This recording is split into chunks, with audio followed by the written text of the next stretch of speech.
I want to talk about your new single, your debut single, Oh. Colorblind. Yeah. So kind of tell us about the song for those who haven't heard it. Tell us about the song and why it's the single. The song we wrote with Joey Moy, who produced Florida Georgia Line, and Jake Owen, and the song is just, a positive, feel-good summer song.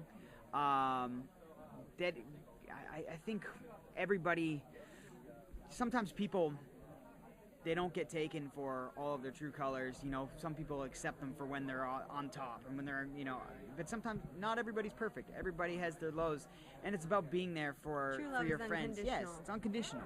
And for sure. we wrote that with Joy in Vancouver, and it was just a stunningly beautiful day. And Ty came in with a hook, and we had some good Canadian beer flowing, and this is what birthed this really sort of happy-go-lucky, song. Yeah. So you guys come from a very musical family. So I can imagine that you guys were introduced to music at a very young age. Can you remember the first song that you ever heard? Ooh, I'm not sure about the first song I ever heard. Man, you was probably "Honey, Won't You Open That Door." Ricky Skaggs. I was 3 years old.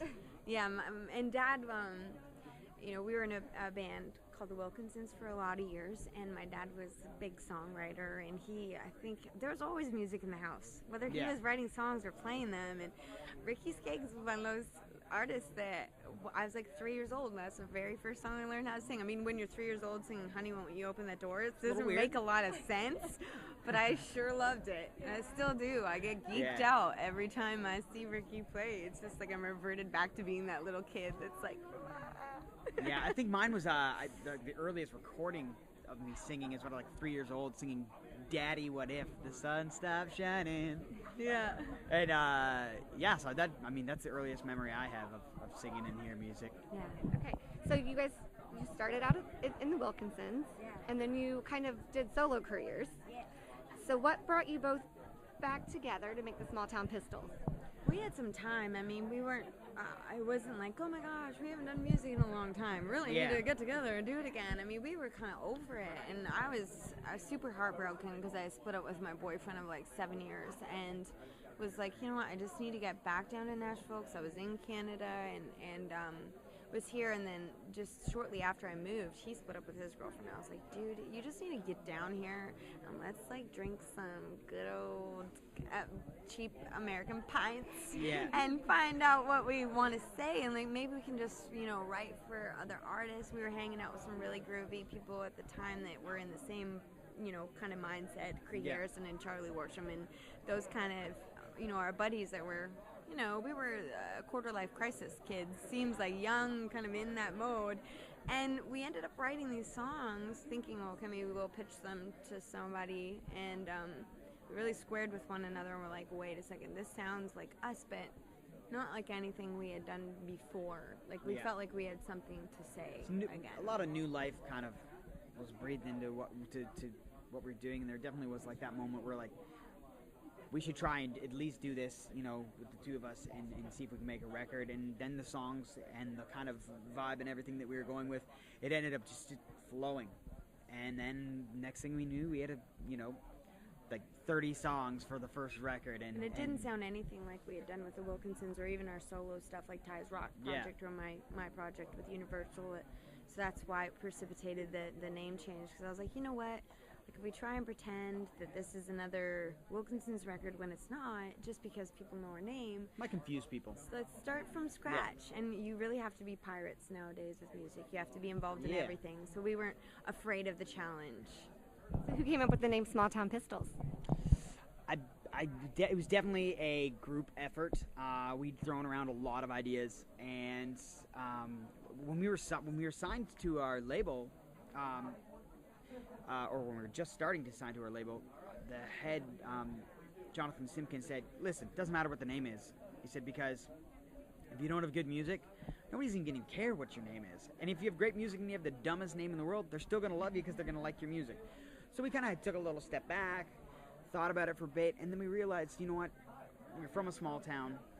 We're small town people through and through. We love to camp. We love to fish. We love to hunt. small town people know everybody's business, even if you don't want them to. They still know what's going on. So that was the whole first part, the small town part of the Small Town Pistols. And our grandma was just shy of 100 years old, like a week shy of being 100, and she passed away. But she was one of those people that everybody knew in town.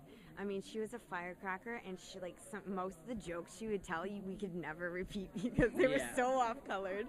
But she didn't care, and I think it's genetics. We're half Irish. We have no filter, and so people who meet, especially me, because I'm really short, and Grandma Ida was diminutive, super tiny. They're like, oh my God, you guys are like your grandma. Yeah. She's, everybody say your grandma Ida's, she's a pistol. So if we can live up to kind of the life that she lived, the legacy she has left behind as Pistol. Somebody's got to carry the Pistol torch, and we're happy to do it. Yeah. Now, Amanda, you got married at the end of last year. I did. Yeah. How does it change the dynamic of music when you get married? Because you said you had just broken up with a boyfriend, and you kind of, your songs are gonna kind of live the life that you live. Yes. So how does married life take you through that in music?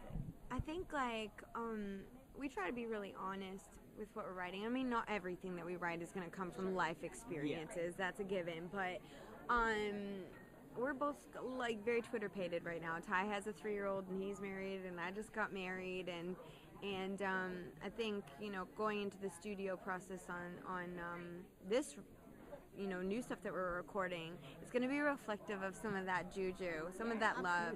I mean, the music that's why it's amazing. I mean, we all kind of drink from the same pond. We get our loving, we get our healing, we get all that from listening to the radio. And it's definitely easier, since we both got married last year, to write happier. I got married about a month. We're just knocking it out. Yeah, I got married 2 months before Amanda did. Okay. I'm sure my parents were like, guys, time's ticking. We want some grandbabies. We need. It's a lot easier to write positive songs when you're in love and when you have positive things. But at the same point, you know what? We're artists and songwriters, and you always kind of got to venture into that heartbroken, dark area because, hey, there's heartbroken people out there, and they need them songs to help them out. Absolutely. So you guys have had a lot of success in Canada, and now you're releasing your music in the States. What's the biggest difference in radio from Canada to the States? There's a lot more here. There really is. I mean, the stations in Canada, it's probably a third of what they are in the States. At least the major stations and everything like that. So there's a lot more people to talk to. A lot more, But it's cool for this CRS because we haven't been here in a while, and just we're getting a lot of hugs. People are saying "Oh my God, we haven't seen you forever. You're here!" It's cool because we forget sometimes that people have, they knew us when we were little, and they see us now. And Ty's got gray hair, and he's all beardy, and but we're so excited to be back, and I mean, there's been a lot of new people come into our format, which is amazing, but there's a lot of people that have been here a long time, and it's nice to see those folks again.